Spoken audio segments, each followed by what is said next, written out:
All right, good evening, ladies and gentlemen. It being 6 p.m, I'll declare the meeting open. In doing so, we wish to acknowledge the traditional custodians of the land we're meeting on, the Wadani people. We wish to acknowledge and respect their continuing connection to the land, waters and community. We pay our respects to all members of the Aboriginal communities and their culture, and to elders past and present, their descendants who are with us today and those who will follow in their footsteps. Record of attendance, 7 councillors in attendance tonight, with a leave of absence from Councillor McKeary and apologies from Councillor Mogg. Response to previous public questions taken on notice are contained within the agenda. We move to public question time. I have 3 questions on notice from Mr. Brian Hasty of Stratham.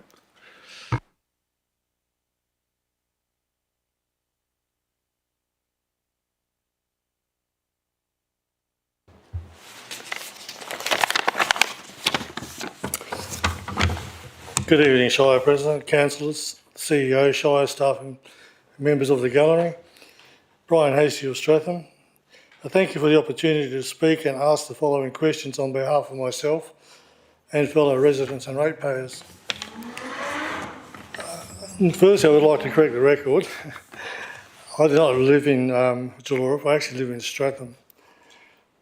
In relation to Shire President's response to previous questions, public questions, in brackets, previous response to public question taken on notice, in Jallorap question 1.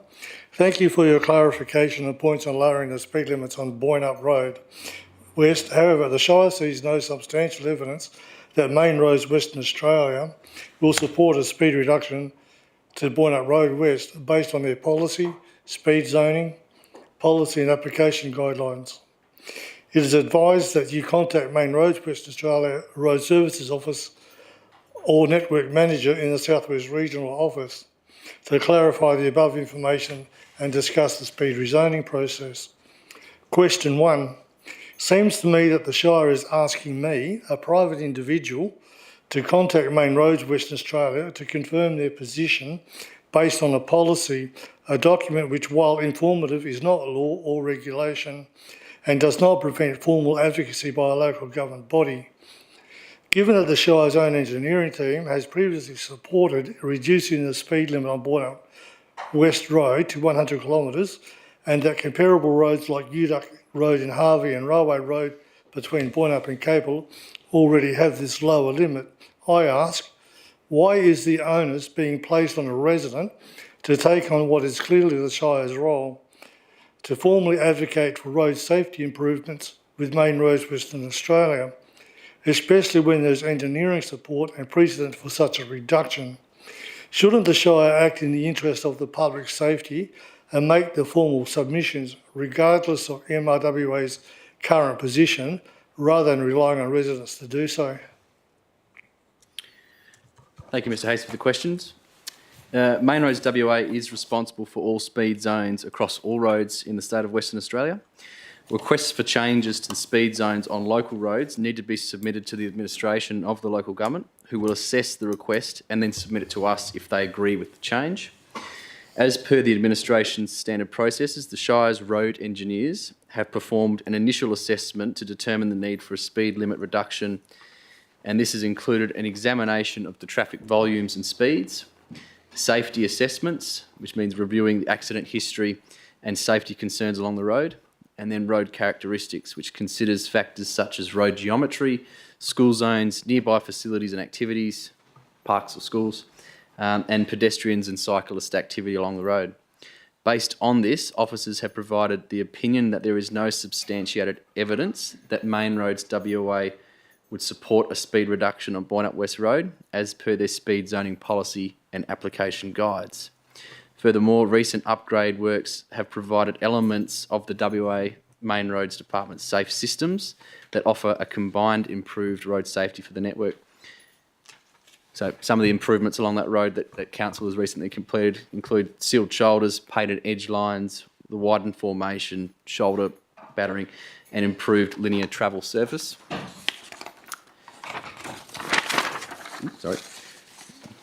Given the above, officers are satisfied that the current speed limit is satisfactory and is satisfactory. ultimately, if elected members have a different opinion, they could proceed in that manner should they wish on their own personal levers. However, what is important is none of this prevents a member of the public from making their own inquiries directly to Main Roads, and that was the intention of the response last month. I would call that laziness by the Shire. On the other note, Born Up West Road still has... Mr Hasty, you've asked your question. Can you go to the next question, please? Sorry.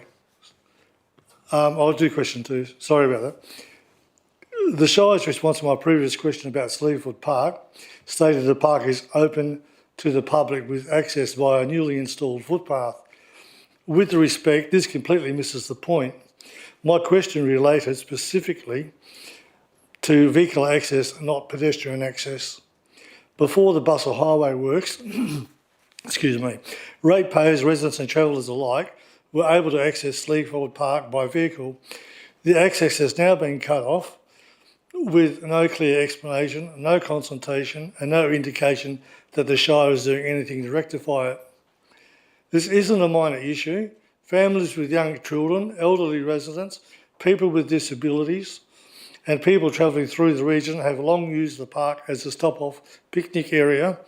Footpath does nothing for those who need to rely... A footpath does nothing for those who need or rely on vehicle access, especially in a region where driving is the only realistic transport option for many. So I ask, 1, why has the Shire failed to acknowledge or address the issue of lost vehicular access? 2, has the vehicle contacted or advocated to Main Roads, Western Australia, about reinstating vehicle access to Sleaford Park? And 3, does the Shire support restoring vehicles access to Sleaford Park? And if not, what is the justification for denying that access to the public by vehicle? Thank you, Mr Hasty, for the questions, and thank you for clarifying that your questions have been regarding vehicle access to Sleaford Park. We understand and appreciate your interest in this park, and we recognise that convenient access is important. However, Shire parks are designated as pedestrian-only areas in order to preserve its natural environment and to ensure the safety of all visitors, residents and guests. Vehicle access is restricted to emergency services and maintenance staff only. While we do understand some parks might have had vehicle access in the past, this was not a standing policy or a decision of the council or administration to allow this. This restriction helps us protect the green space from damage and ensure the parks remains a safe and enjoyable place for all users. On-street parking has been provided as part of the William Woodandi Highway project and runs parallel to Sleaford Drive. We do understand that this may be disappointing to some, and we're happy to discuss alternative options if you are aware of any specific accessibility needs for the park, particularly those with ability issues. We are currently reviewing our access and inclusion plan, so please don't hesitate to contact community services and provide that feedback. Thank you. And finally, question 3. Given that the Shire of Capel has not regularly attended National General Assembly of the Australian Local Government Association, and noting the absence of clear council policy governing interstate conference attendances by councillors or staff, can the council please justify the proposed expenditure of $10,000 to send the Shire President, Deputy Shire President and senior staff member to Canberra in 2025, particularly when no measurable community benefit has been outlined and no formal mechanism appears to exist for reporting outcomes back to ratepayers. In light of current financial pressures on residents, is this truly the most responsible use of public funds? And what message does this send to the very people being asked to make sacrifices? Thank you, Mr Hasty, for the question. Council does have a policy, being 1.14, attendance and events, which provides some guidance to Council for consideration of these items. Clause 3 provides guidance to Council in this matter, in that Council itself determines determines attendance at an event of this nature. The expected budget for this item, if endorsed, as per the officer's recommendation, is $4,339. The $10,000 you refer to refers to a change and reallocation in budget provisions.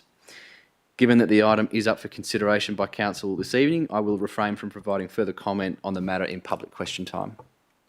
Thank you very much for your answer. Thank you, councillors, gallery, staff, CEO. Thank you, Mr Hasty.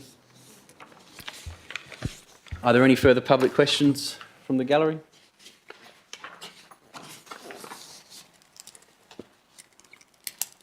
No. We'll move on. Are there any applications for leave of absence? No. Declarations of interest. There's been a couple declared tonight from Councillor Sciano in item 14.1, proximity, Councillor Sharp in 14.4, impartiality, Councillor Dillon 14.1, proximity, and myself in item 14.4, impartiality. There is no notice of items to be discussed behind closed doors, so we move to the confirmation of the minutes of the 30th of April 2025 Ordinary Council meeting. Is there a mover for those minutes? Councillor Ferguson. Seconded, Councillor Dillon. Councillor Ferguson. Councillor Dillon. If there's nothing further, I'd just like to note that the minutes did reflect Mr Hastie's residing in Julurup, whereas his locality is in Stratham, and I believe that would just be changed administratively in those minutes. All right, anything further? Councillor Ferguson. I'll put those minutes to the vote. Those in favour? That's carried unanimous. 8.2, the special council meeting of the 14th of April 2025. Is there a mover for those minutes? Councillor Terrantroy. Seconded. Councillor Dillon. Councillor Terrantroy. Councillor Dillon. Anything from the chamber? No. Nothing further from the mover? No. Put that to the vote. Those in favour? That's carried unanimous.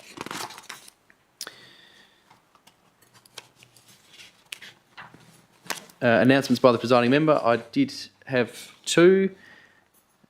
Just to highlight the fact that on last Friday, the 23rd, the Shire had a function for outgoing Chief Bushfire Control Officer, Mr Chris Scott, to thank him for his 25 years of service as Chief Bushfire Control Officer and 10 years service as Deputy Chief prior to that. All in all, 55 years of service to the Shire as a local government volunteer bushfire. So we thank him very much for that. As well as at this service, he was recognised with an honorary freemanship of the Shire of Capel. I'd also just like to, in a separate announcement, pass along the Shire's condolences to the Elson family on the passing of Chick Malcolm Elson, a local stalwart at the Boynup Farmers Market, who I'm sure just about everyone in the community and most around this table would know. He had a very long battle with cancer, and he was a fighter, but may he rest in peace now. There are no petitions, deputations or presentations. We now move to motions of which previous notice has been given. Councillor Noonan.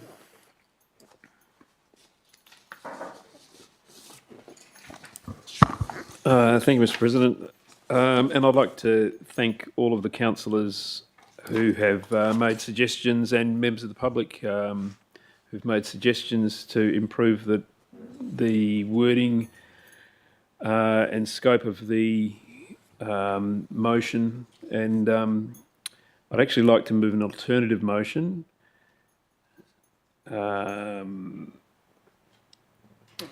that Councillor Kitchen has helped to pen, and that is that Council requests the CEO to review the Council chambers against the key outcomes of the WA Disability Services Act 1993 and recommend improvements for improved inclusivity for all abilities for future consideration. All right. Seconder, well, I'll second that. Councillor Noonan. Thank you very much, Mr. President. The whole purpose of this motion is to ensure that all of us can participate in all of the debates as well as we possibly can. We're a better council if all of us can do that. I had initially sort of been considering impairments of hearing and sight as the main impediments, but I thank Mr. Hastie for raising the point that mobility is also an important challenge which needs to be catered for if that's the case for an elected member. And so I think keeping the motion fairly broad in its wording is probably a good idea to avoid being too specific about processes and that sort of thing. So we'll hand that task to the CEO to come up with a best way of ensuring that that councillors are seated in positions where they're best able to participate in the functions of the chamber. So I'd like to commend that that motion to the council. Thank you, Councillor Noonan. As the seconder, I endorse those comments. Normally don't second things, so I'm sort of speaking a bit earlier than I usually like to, but I suppose I want to thank him for taking on the consideration those changes. I suppose what's going on in the background is myself and Councillor Sharp are members of the Shire's Disability Access and Inclusion Committee, and at the moment we're currently actually reviewing that plan to be renamed the Access and Inclusion Plan, because it should be about equal access for everyone, regardless of any impairment or ability. So I think changing this motion to be a bit more broad and reflect seeking improvements that reflect the key outcomes of the Disability Services Act is a better way to go.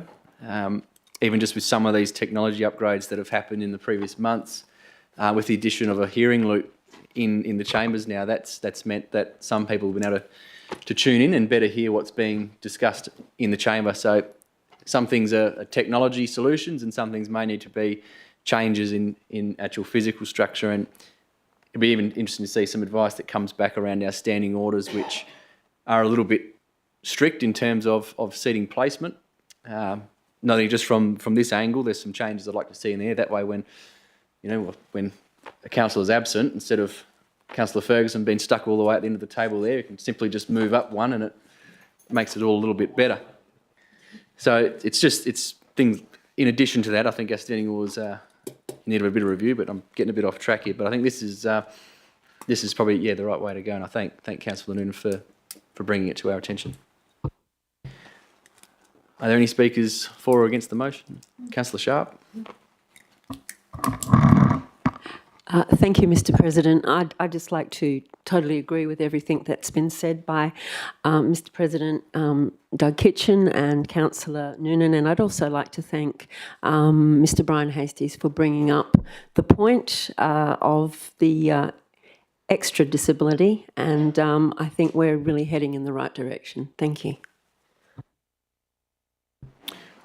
Are there any further speakers to the item? Councillor Ferguson.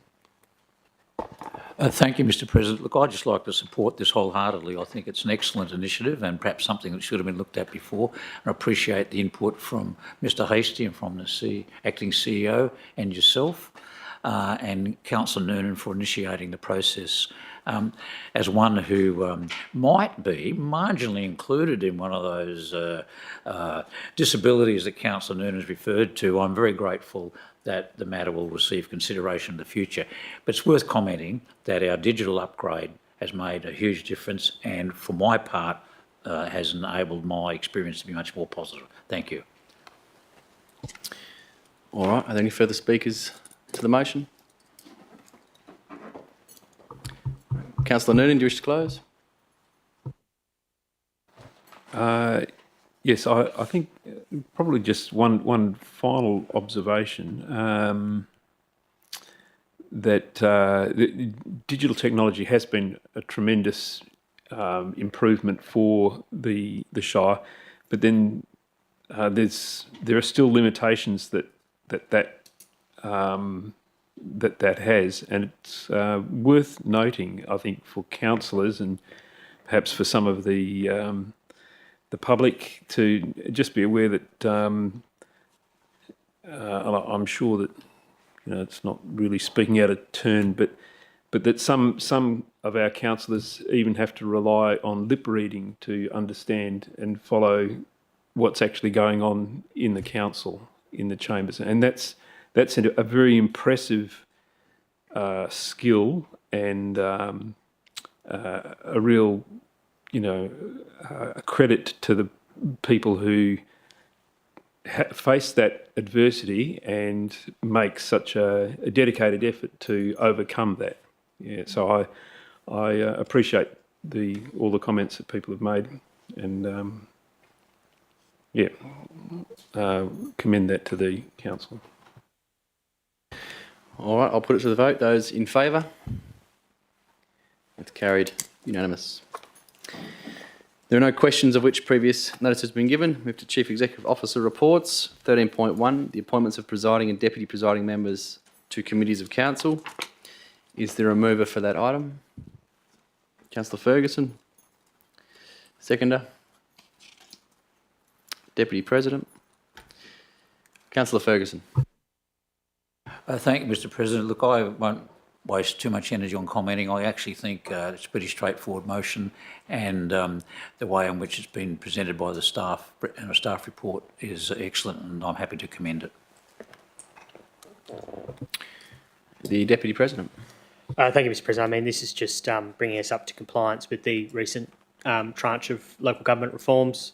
I mean, the presiding members and deputies and so what of these committees have essentially already been appointed by those committees in council. That this is about just bringing them in line in accordance with the new changes in the Local Government Act 2024. So I don't think there's anything else to that.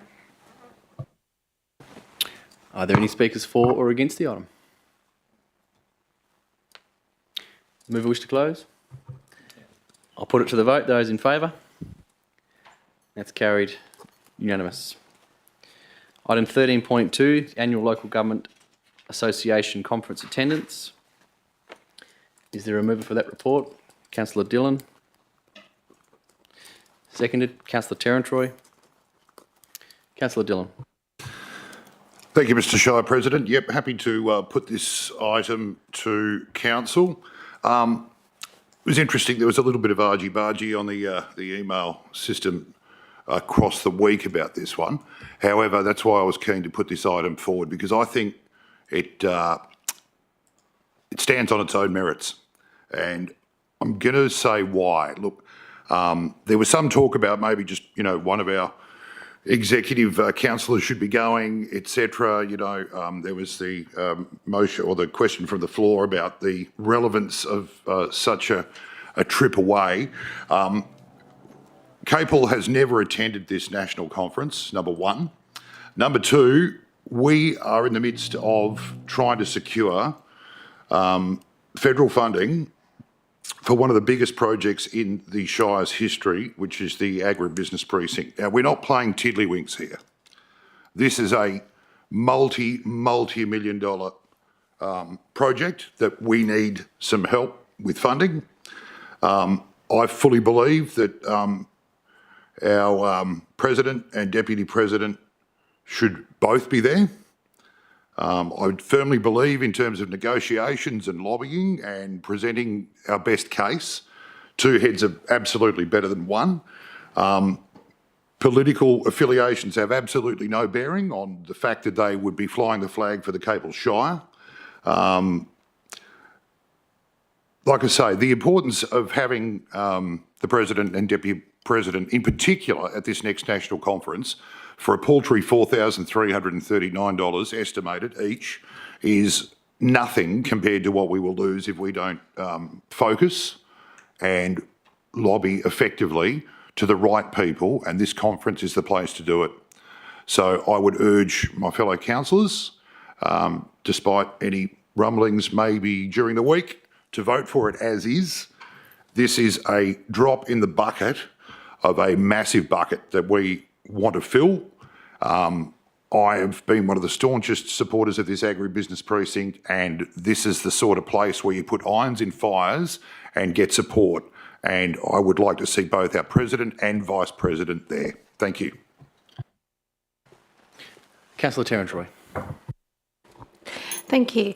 Initially, I was one of those councillors who believed that only the president or the deputy should go, because I've always worked in or volunteered in organisations which, if the president couldn't go, the deputy filled in, and otherwise it was the president. However, with the agribusiness project that we're trying to get grants and funding for, I think it makes sense that they both go, and I hope that they come back with a report for all of council and for the public. Thank you. Are there any speakers against or for? Councillor Sharp? Thank you, Mr. President.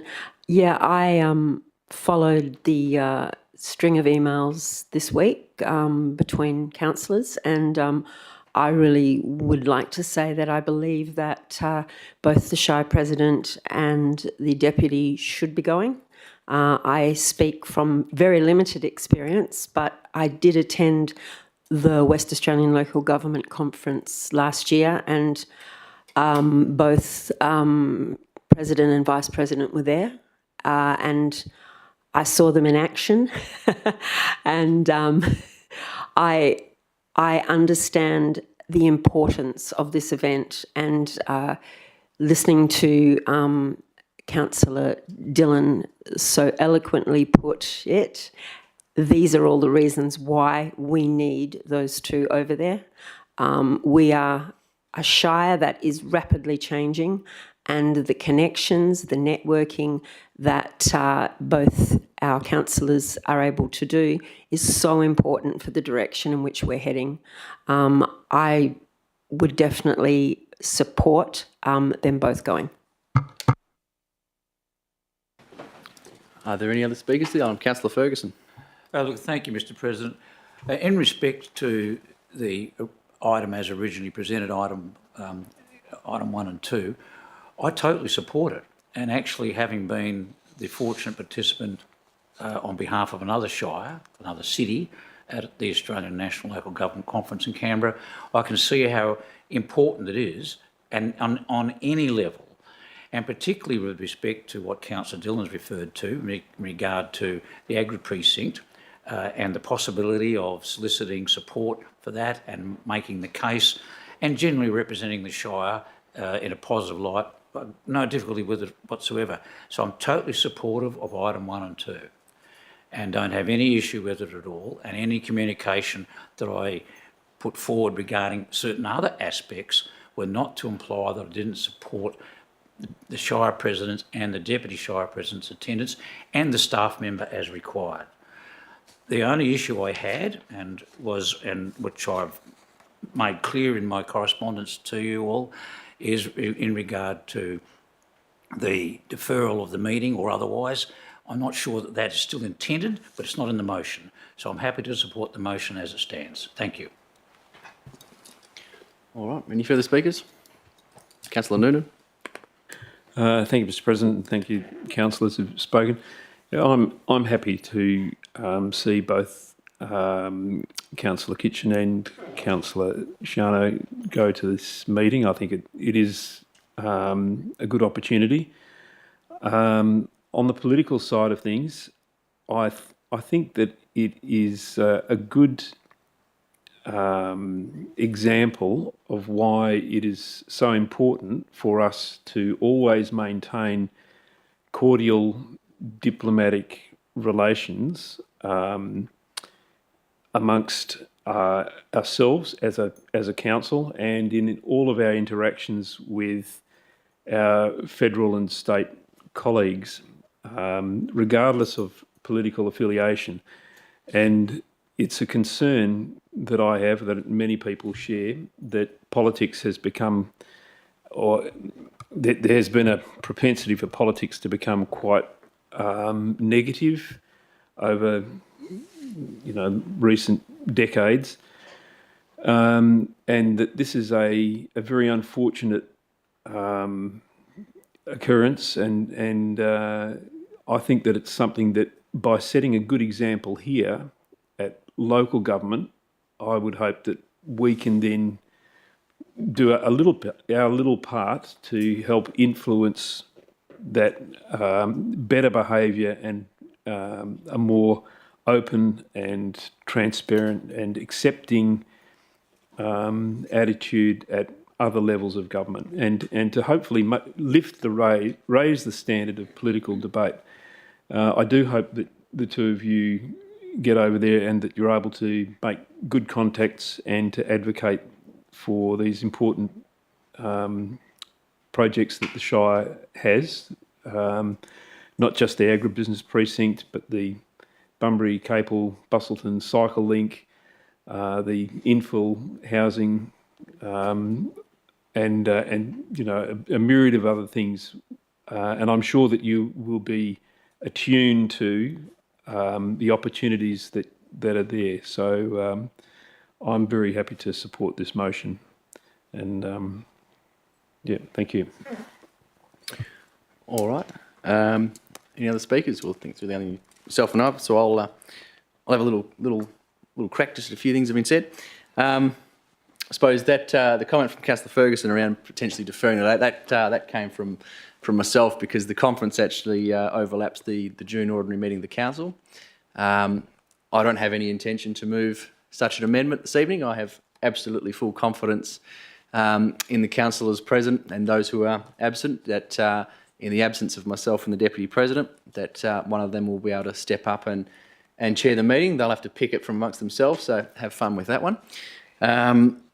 Look, there's certainly some important things that have been mentioned around the table tonight, some advocacy pieces that we're trying to seriously get some attention towards, being the agribusiness precinct. It's no secret that we want the sale yards relocated out of the Belknap town site.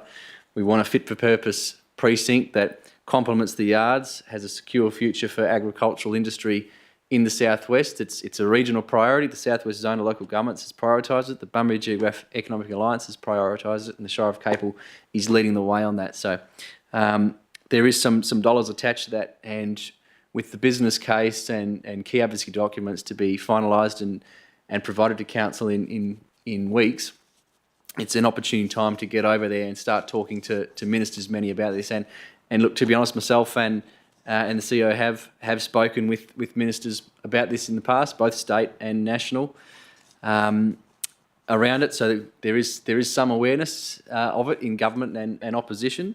It's now time to start getting over there and actually put some faces to it, rather than that over the computer, and start advertising this. And it's not just the agribusiness precinct; it's the land deconstraining strategy that we've been pushing for a few years now, as well as the Shire's advocacy prospectus. There's things in there that we certainly want to be pushing, such as the sports spaces plan. There's some large financial commitments for that one in the future that we really need to get the federal government kicking in for a little bit of that as well. So there was discussion around a report back to council, and the CEO actually was discussing putting that in the item for that to happen, but I don't believe council can actually direct the Shire President to do anything.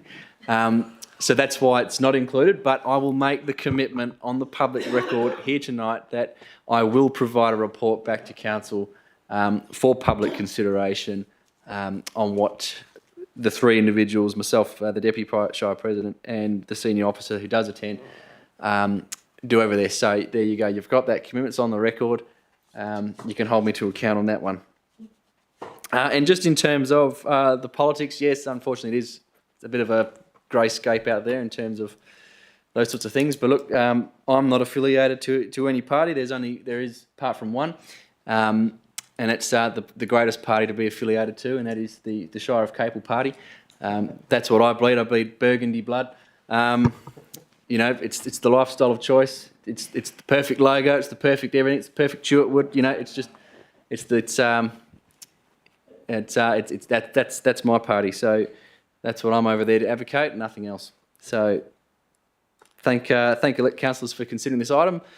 I suppose another few things that it does actually tie into is our strategic community plan. 4 years ago we did have, when the current one was drawn up, the community did tell us that they wanted to see more regional and national advocacy.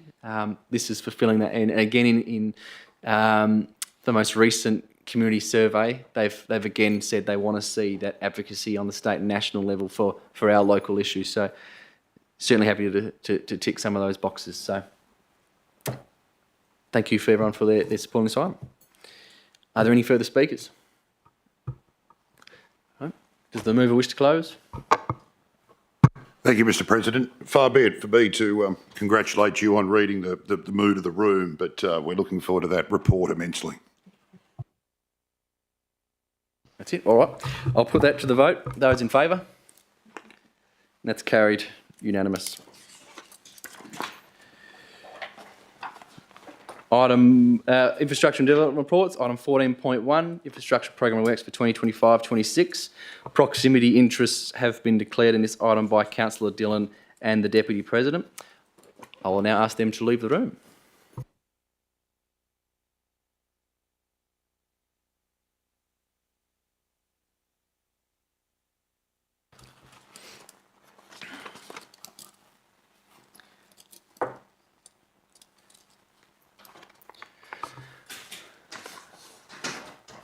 All right. Is there a mover for the officer's recommendation? Councillor Ferguson. Is there a seconder? Councillor Terran-Troy. Councillor Ferguson. Thank you, Mr. Shire President. Having actually read the document and actually been the beneficiary of a report this afternoon, I'm very happy to support this program, and it shows some very significant strategic improvements over the past year, which I think are worth commending. And that is that we actually, if I can pull up the documents, the Shire contribution in 24-25 to this works program was 2.863 million. In the foreshadowed year, 25-26, it's 1.51 million, which is a substantial reduction, but the reduction in actual active works is not that significant. And it's actually, I think, very astute of council to have secured the appropriate grant funding from the various agencies, and that we actually are going to go forward with a very, very strong outcome. And I like to just commend the report and support its approval. Thank you. Councillor Terran-Troy. I reserve my right. Are there any speakers for or against the item? No. I'd like to foreshadow an alternative recommendation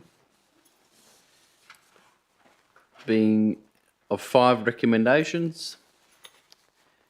Recommendation 1, that Council 1 endorses the Capital Works Program 2025-26 as per attachment 14.1.1 to a consolidated value excluding carryovers of $8,061,942 to be incorporated into the draft 2025-26 annual budget, and the 2-stage of works methodology process as follows. A, Stage 1, Year 1 design, permissions, permits and cost estimation, and B, Stage 2, the following year being commencement of construction, and 2, approves the carryover of A, $352,000 of unspent council funded allocated in the financial year of 2024-25 program of works into its financial year 2025-26 program of works to be incorporated into the draft 2025-26 annual budget.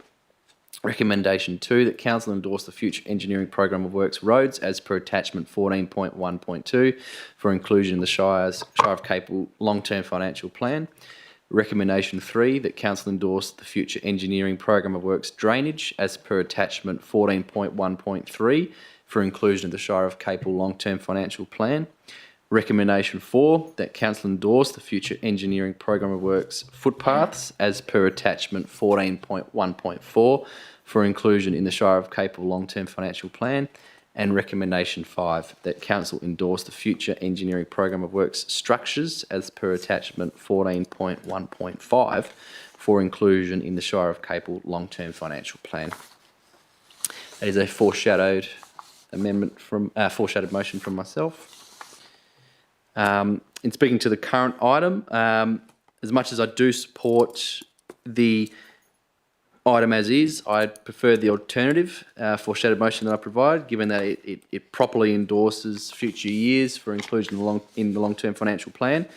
and makes the decision of council a bit more clearer than what is presented in front of us, especially that inclusion into the long-term financial plan, which is a critical financial planning document of the council. So I think that it's a bit more of a prudent recommendation, which has been provided to us by officers.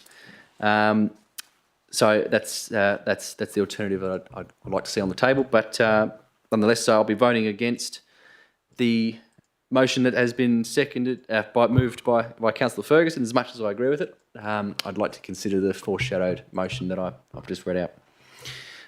Are there any further speakers to the current item? Councillor Terrantroy. Sorry, Councillor Terrantroy. I actually like the alternate recommendation, and I implore my fellow councillors to vote this motion, the motion on the table at the moment, down, because I also believe this is a better way to go. Thank you. Councillor Noonan. Question, if I may, Mr. President. Can you explain the variation in the carryover at point 2 between the motion that's on the table and the foreshadowed motion?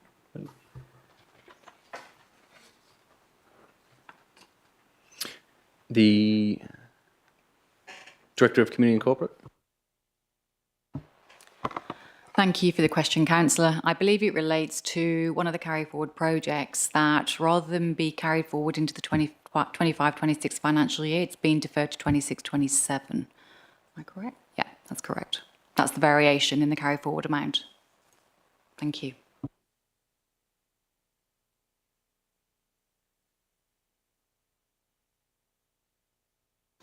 Another question, if I may, Mr. President.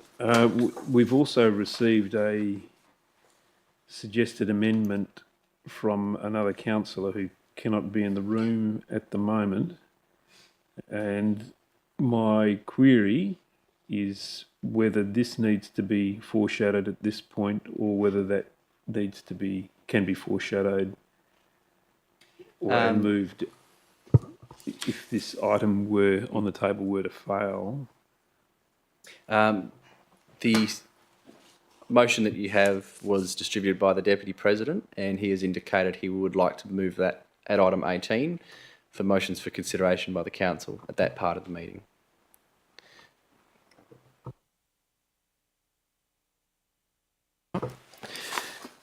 Are there any further speakers to the item? Nothing further from the mover? Yes, thank you, Mr. Shire President. I can acknowledge a complete mental lapse. I realise, of course, we had this alternative motion, which is preferable. So I can assure you and the other councillors I'll be voting against my original moved motion. That is the one originally printed in the business paper. And I'm more than happy to support the foreshadowed motion. Thank you. All right, I'll put that to the vote. Those in favour? And those against? That motion is lost unanimously by 5 councillors remaining in the room. We now move to the motion foreshadowed by myself.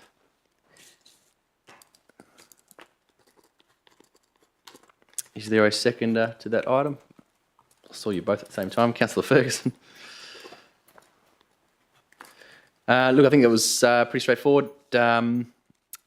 Mostly explained in the last item. I think it just makes it a bit more clear that we are endorsing all the future years of those program of works into our long-term financial plan for council to consider as part of its long-term budgeting considerations. I think it's just a bit more of a clear way, and I thank the officers for providing that alternative recommendation, which aligns more to council's long-term strategic thinking in that matter. So, Councillor Ferguson. Thank you, Mr. Shire President. I'm happy to support it, and I just want to apologise to council for wasting a few minutes of their time. Thank you. Speakers for or against? No. I've got nothing further to add, so I'll put that to the vote. Those in favour? And that's carried unanimous by the 5 councillors in the room. Councillor Noonan, will ask Councillors Dillon and Sciano to return.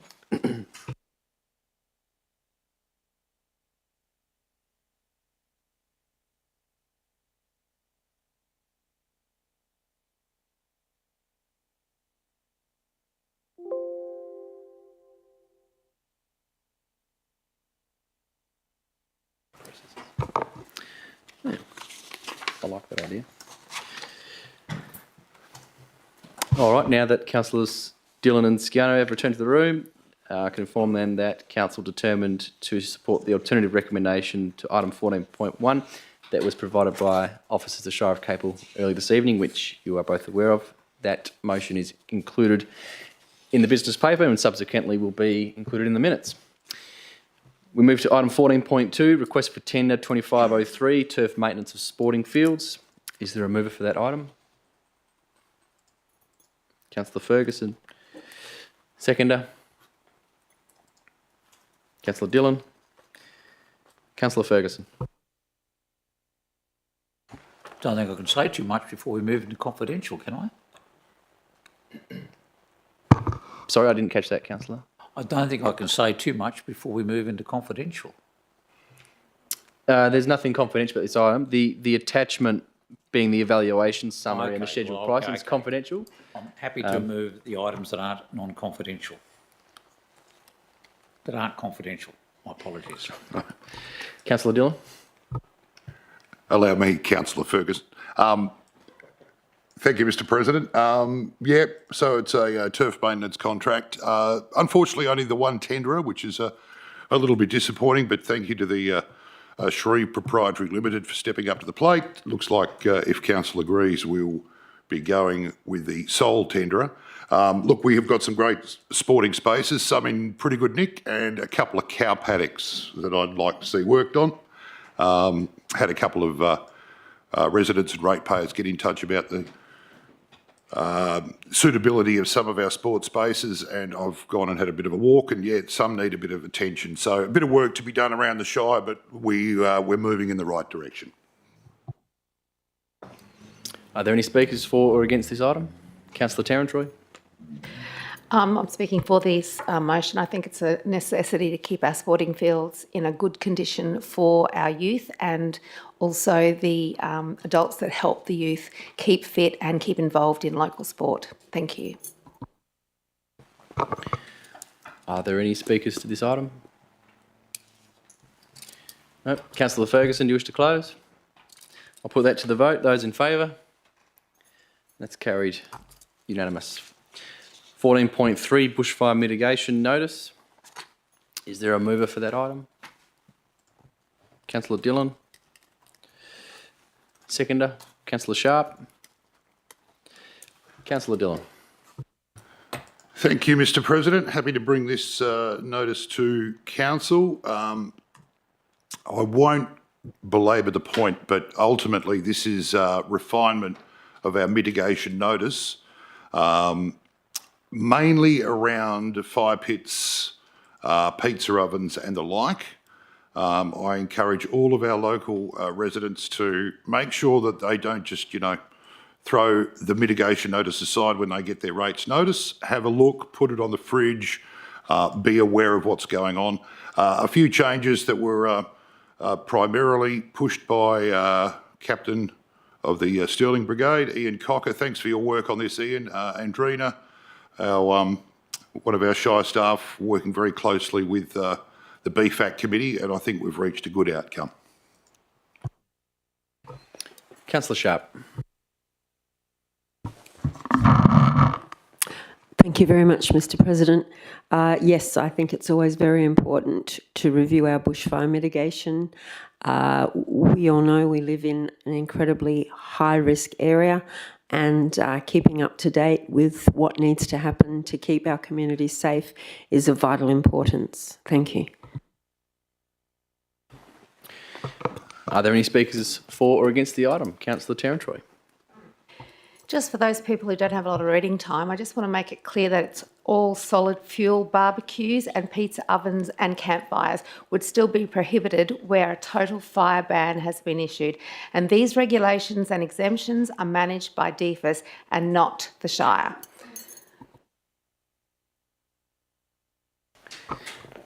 Are there any further speakers to the item? Nope. I suppose I'll say a couple of things, considering I'm a member of the BFAC, probably should. Yeah, look, it's good to have the annual review of this, and I suppose, as Councillor Dillon mentioned, there was a little bit of back and forward on this. It was laboured a few times through the committee, and that's exactly what the purpose of that committee is to do, to really flesh these things out. With the immense amount of experience we have sitting on that committee, there's just so much. It'd be interesting to actually add up the years of service on that committee. I reckon you'd be close to, if not over 1,000 years. Not age, service, but there's some very qualified and dedicated people on there, and to have equal input and land on a united and unanimous decision on the bushfire mitigation notice just goes to show how seriously they took it, and fleshing it out and ensuring that each locality was listened. And but yeah, the main changes to it this year were really around the campfires and fire pits. We're not like our neighbours slightly to the north, and in preventing them being used. We certainly don't want to impact that lifestyle. But it's just about bringing it up to how it's actually reflected in the Bushfires Act of 1954. So you can have your outdoor cooking, except when it is the prohibited section year period, which is between the 15th of March and the 15th of December and 31st of March, or on any other day when the fire danger rating is high. So as soon as we enter the restricted period, you can light them up, but if it's a high fire danger rating or above, you can't light it. So that's how it is written in the Act. It's about ensuring that our bushfire mitigation notice fits that as well. But also just some safety concerns, which, as Councillor Dillon mentioned, largely came out of the Stirling Brigade around pizza ovens, Peppermint Grove Beach, with its higher sort of transient population and holiday makers in that area. There is some issues there around pizza ovens and various things. So we, of course, we want to allow people to use those things, but there's just some different restrictions around depending on how modern your pizza oven is, whether you can or can't use it, and if there's some safety strategies in place so you can get those up and going at appropriate times of year. So check it out, but all of them will be distributed in all the notices, and also be online on the Shire's website. Are there any further speakers to the item? No, Councillor Dillon, just to close. Thank you, Mr. President, and thank you for your work as the delegate on the Bushfire Advisory Committee as well. You spoke very well about the item. Not much more to say, but I will reinforce what you said about the lifestyle of choice. We have a little bit more lifestyle in Capel. All right, I'll put that to the vote. Those in favour? That's carried unanimous. 14.4, Bushfire Brigade Boundary Review. Impartiality interests have been declared in this item by myself and Councillor Sharp. Is there a mover for the item? Councillor Terrantroy. Seconder. Councillor Dillon. Councillor Terrantroy. I'd just like to thank the staff for sending through the map for us to have a better look at the boundary today via email. And I think the proposed changes to the boundaries are supported by the Bushfire Advisory Committee members, which is very important, and closer, and it aligns to the localities, which provides clarity to residents. Now that's in the summary, so if you read the agenda, you would read that, but I just thought I'd read it out so that you knew about it. Thank you. Councillor Dillon. Thanks again, Mr. President. Yep, wholeheartedly behind this item before us tonight about the bushfire boundaries. Of course, there's a bit of historical importance in this item, in that with the Bunbury Outer Ring Road, or Wilmot-Woodante, going through, there was some conjecture about response times to certain fires in certain areas from certain brigades. Now, I know I use the word certain a lot there, but it's pertinent. Now that the road network has been fully sort of worked through, and they've done, or staff have done, some drive times to check distances from certain brigades, I think this is a fair outcome for all and sundry, and more to the point, a good result for the community should, heaven forbid, the need arise that brigades can get to certain spots in a good response time. Goes without saying, if it was a catastrophic event, or we needed all hands on deck, of course, all our brigades, I know, would answer the call. Are there any speakers to the item for or against? Councillor Noonan. Thank you, Mr. President. I'd like to also endorse the motion. I'd like to thank Emergency Services Coordinator Andrea Sirik for coming in and explaining the process for a 000 call and outlining more of the information about the boundaries, DFES's role, the various different, or the role of the impact that the Wilman-Wadandi Road has had in terms of the regulars taking over more of the area in the Shire.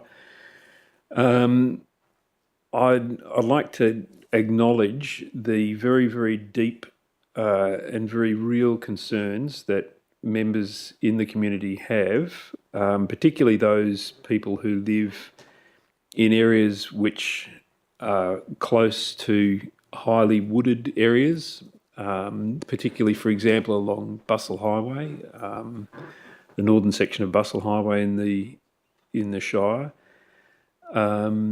So both Dalyellup, Jalarup, Stratham, that region.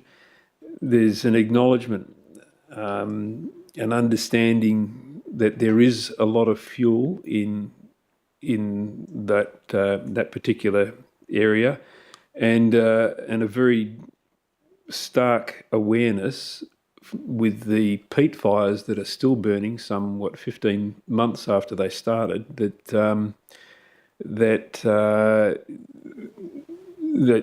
that fire is a terrible problem if it gets away, and we were very lucky, very, very fortunate in that instance that our brigades were able to respond in the manner that they did, and were able to prevent that fire from getting into Dalyellup. It came right to the border of Dalyellup, so immediately across the road from homes. So our volunteers and our brigades do a tremendous job. Their contributions are very, very gratefully acknowledged, and their service is recognised and very much appreciated by a very grateful public. So it's I think what we can do as a council is to help reassure residents that they should have confidence in their brigades, that they should have confidence in DFES, and that they should have confidence in the council and in the long-term recovery, emergency recovery programs that the council is putting together in the event that we did have a catastrophic fire. So, yes, I'd like to endorse the motion as read. Thank you. Are there any further speakers for or against the item? No. Councillor Terrantroy, anything further? I'd like to thank Councillor Noonan for highlighting the Dalyellup fires. I mean, I live quite close to where that fire started, and when the Crown explosion happened, I was incredulous that people stayed when we all got the SMS to get out, to leave now or stay. Because I'd never seen a Crown explosion like that before in a eucalypt, and we had our bags packed hours previously and left. So yes, the volunteer firefighters do a wonderful job. Just a couple of the changes on the map that we got emailed today was that the area that is north of Callinup Road, on the Jalarup side of the highway, that's now going to Jalarup. It was previously done by Elgin. And also looking down at Mangles Roads and Roberts Roads, that area that goes along there towards the ocean and then along behind the Chewett Forest is also going to Stirling, and that was previously done by Elgin. So that just means a faster response time, basically, because they have better access to it in a faster way. And there is one which it's in Boyanup, and it was previously Jallorup, but it's gone to Boyanup, and it's just off the highway, round the Dardanup West Road, and then north to Ford Road along the highway there. So it's really good that those boundaries have been reset, because it makes a lot of sense, and I'm so glad that all of the bushfire brigades were involved in that, because they're the people on the ground who know the area the best. Thank you. All right, I'll put the item to the vote. Those in favour? That's carried. Unanimous. Community and Corporate Reports. 15.1, 10-year fleet and plant replacement, 2025 to 2035. Is there a mover for the item? The Deputy President. Is there a seconder? Councillor Ferguson. The Deputy President. Yeah, thank you, Mr. President. I don't think there's anything of huge concern or particularly that needs to be raised in this regard. I mean, it's pretty standard process. I think it's worth noting, so Council endorsed a new fleet and plant procurement policy in May 2024. This would probably be the first time, given that would have been around the time that we endorsed the current financial year procurement plan as well. I think this is actually the first year of our replacement program that's actually in line with our new policy. So that's the extension to the 100,000K threshold for trade-in, and a few other various things as well, and the new standards. So I think that has led to some level of improvement in the efficiency of how we turn over these vehicles. I think just holistically, there's definitely a discussion that I think Council's beginning to have around how we get best value for dollar when it comes to trading in vehicles at the moment, whether that's through through auction or through other procurement or disposal methods as well. I think the traditional method of purchasing and trading has definitely been the best method for maybe the last 3 or 4 years, particularly since COVID. I think actual dealerships were giving quite good value return on trade-ins, just given the shortage of vehicles coming in the country. But reality is that a lot of these are brand new vehicles that are being purchased through dealerships on fleet plans, and there's not really huge room on that regard. But there is, I think, potential in the disposal of the assets. But there's a few vehicles in there that are connected to the workforce plan that, whether they come to fruition or not, essentially will be determined by what comes out of that workforce plan, and whether or not those vehicles are bought online. There's some in there that connected to contracts as well. But I think given that we was quite supportive of the policy update that came through this time last year, particularly around the new methodology for trade-in and useful life, I guess,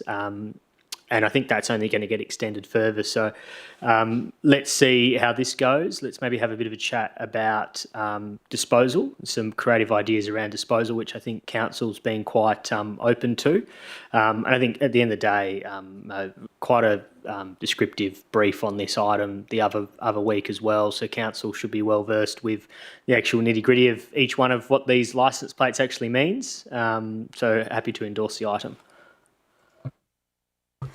Councillor Ferguson. Thank you, Mr. President. Look, I'd like to support Councillor Ciano's, Deputy President's comments. They're very eloquent and very to the point. And his comment about the fact that we endorsed a program of vehicle management and procurement some little while ago, and we've now appointed an officer to actually manage that, and has come to us in a coherent and manageable form. And with regard particularly to the aspect of disposal, I think this is a very commendable outcome, and I've supported wholeheartedly. All right. Are there any speakers against the item? Speakers for? No? Deputy President, wish to close? I'll put that to the vote. Those in favour?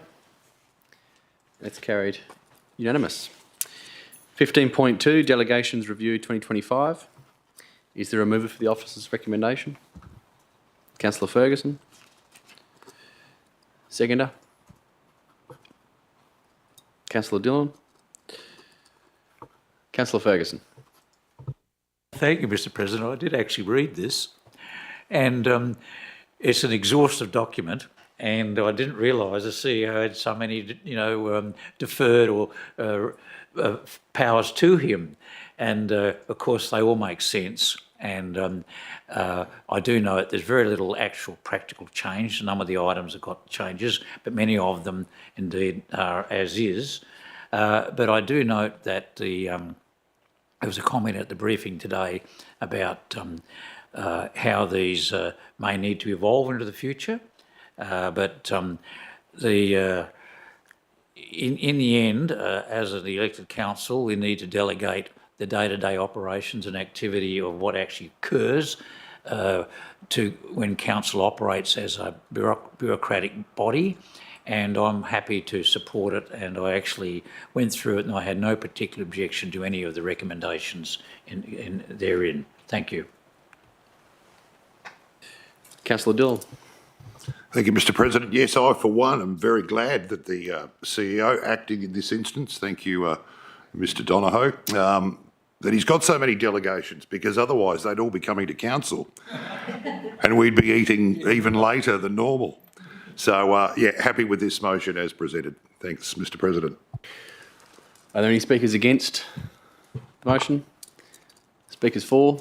Councillor Noonan. I'd just like to acknowledge as well that that the CEO doesn't have to actually do all of these things himself or herself. That they then delegate it down to other officers in the organisation, so that dealing with cats and dogs and building plans and who gets buried where and libraries and all of that sort of stuff. Yes, that all of those things that go together to make a community run effectively, that we're very fortunate that we have the officers that we do in the organisation, and that they do the good work that they do with the direction from the CEO and the acting CEO. So I appreciate all of their good work.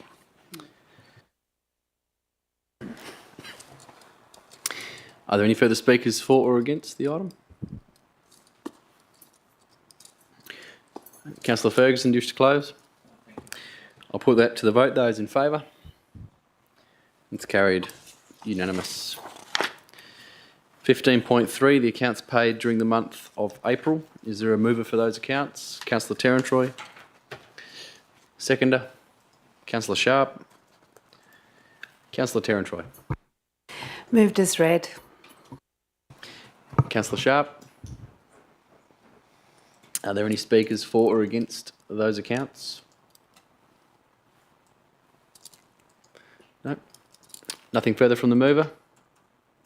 I'll put that to the vote. Those in favour? It's carried unanimous. 15.4, the financial reports for the 30th of April 2025. Is there a mover for those reports? The Deputy President. Seconder. Councillor Noonan. The Deputy. Just a brief comment, and I think this should be, this is a positive comment. I think one of the things, and be it that I haven't actually landed on the exact page yet, but I think I remember the number off the top of my head. I think it was about 3-point-something%. But that is the difference between our budget actual currently on staffing costs. And given the position that we were in a little while ago, and that number was closer to 11 or 12% over many months, I think we need to recognise that that's been a huge improvement. And I think we should be celebrating the fact that this time 12 months ago, I think our staff turnover here in the organisation is now half of what it was 12 months ago, and I think our vacancies are little to none at the moment, which is why we're actually now meeting that target, that budget target, in regards to our employee costs. And there will always be little things. People go and people come for various different reasons. You're never going to get it 100% on 100%, but I think to have that come down over the last 6 to 8 months down to 3-point-something%, I think that's a huge improvement. And continue to love the new finance report format. Thank you. Councillor Noonan. Are there any speakers against the financial reports? Speakers for, Councillor Terentry. Would just like to note for those people who are watching or will watch in the coming days that there is a huge surplus, almost $10 million, but that is to do with the Dahlia Multipurpose Community and Youth Centre. So that's not a surplus we can spend on anything else. So that's still in a capital project that is in progress. So yes, just to make that clear, because I know that some people see surpluses and go, oh, we've got all this money. No, it's already spent. Thank you. All right, are there any further speakers to the item? No. Does the Deputy President wish to close? I'll put that to the vote. Those in favour? It's carried unanimous. 15.5, the Shire of Capel Interim and Final Audit Management Reports for the year ending 30 June 2024. Is there a mover for those reports?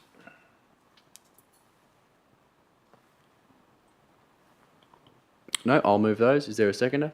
Councillor Dillon.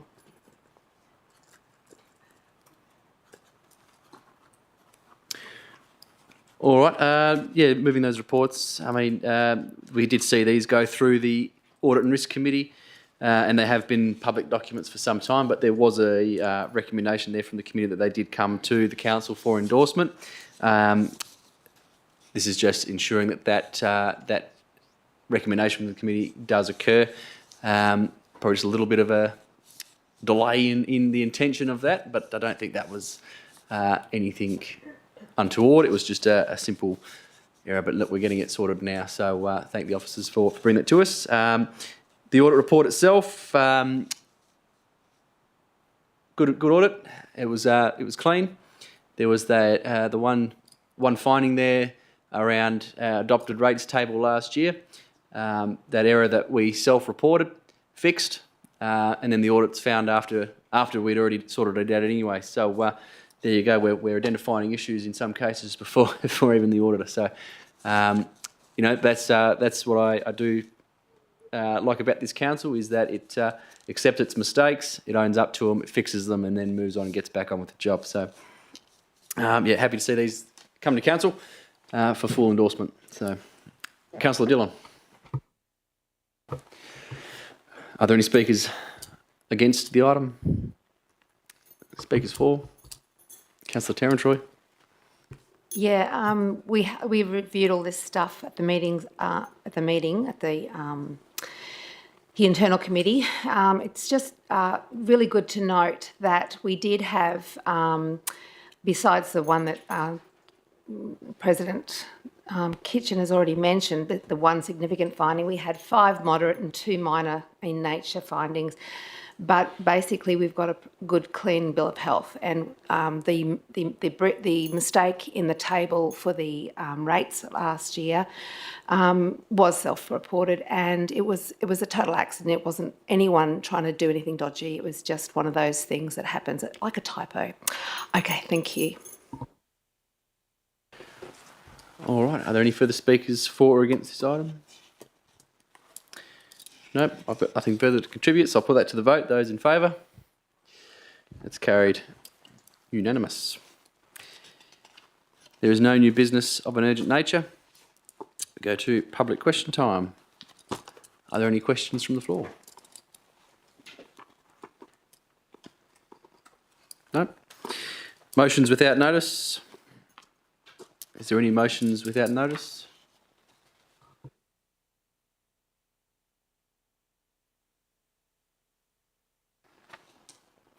There's no motions without notice. Are there any notices of motion for consideration at the next ordinary meeting of the council? Councillor Terentry.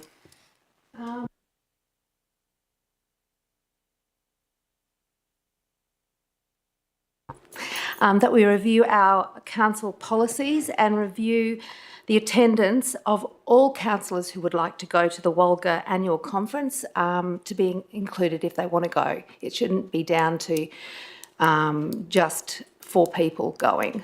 Thank you.